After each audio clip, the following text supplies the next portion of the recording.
You're watching or listening to The Obvious Choice, the Taylist newsletter for Monday, the 12th of August, read by me, Stephen Lewis.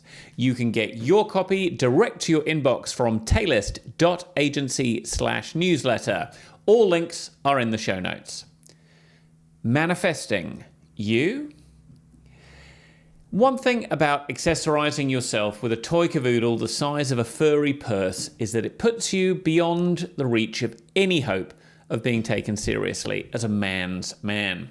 So it has been with only minimal embarrassment that I found myself over the last week sitting in cafes with biscuit on my lap and my hands around a hardback book in Tangerine Dream, the kind of hardback that comes with a bookmark ribbon.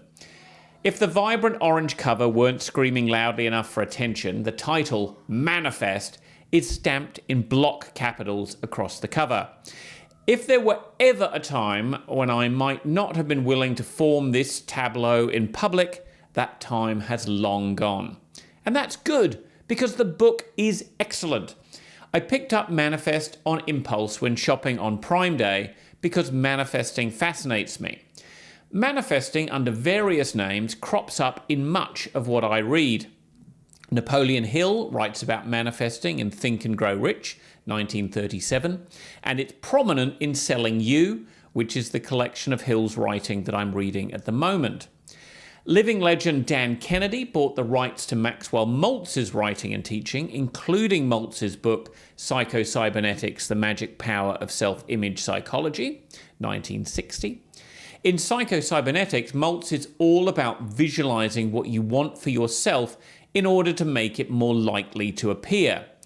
Psycho-Cybernetics has been cited as influential by America's sales trainer, Zig Ziglar, Jack Canfield, Chicken Soup for the Soul, Brian Tracy, Eat That Frog, and Tony Robbins. The concept of manifesting comes with teaspoons, tablespoons, or shovels full of woo-woo, depending on who you read. Some authors attribute an awful lot to a god or the universe. Authors vibrating on my frequency credit the subconscious for success or sabotage in manifesting. Aside from everything else locked away in your subconscious is where your self-image lives. That's especially interesting to me because, as Brian Tracy, the self-development expert, says, your self-image controls your performance. See yourself as confident and successful, and that is what you'll become. Everything I've read about manifesting and visualization agrees that you're stuffed if you don't believe you deserve what it is that you seek.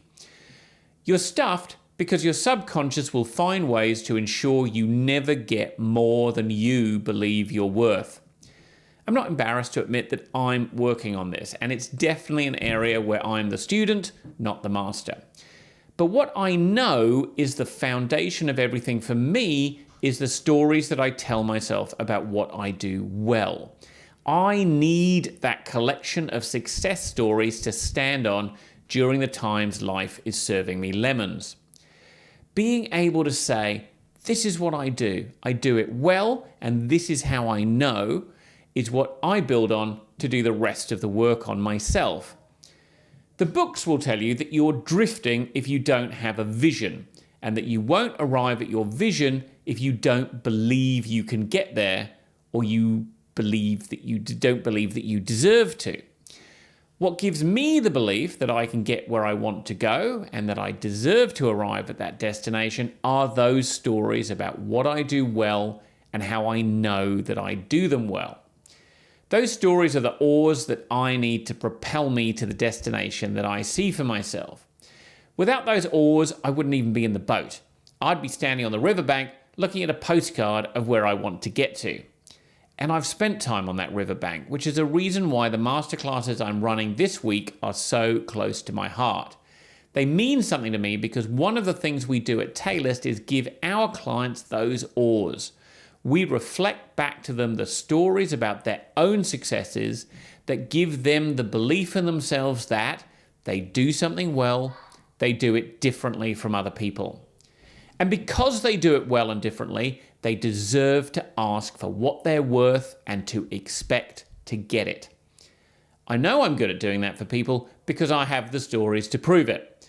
And I'll be sharing some of those stories in the masterclasses this week.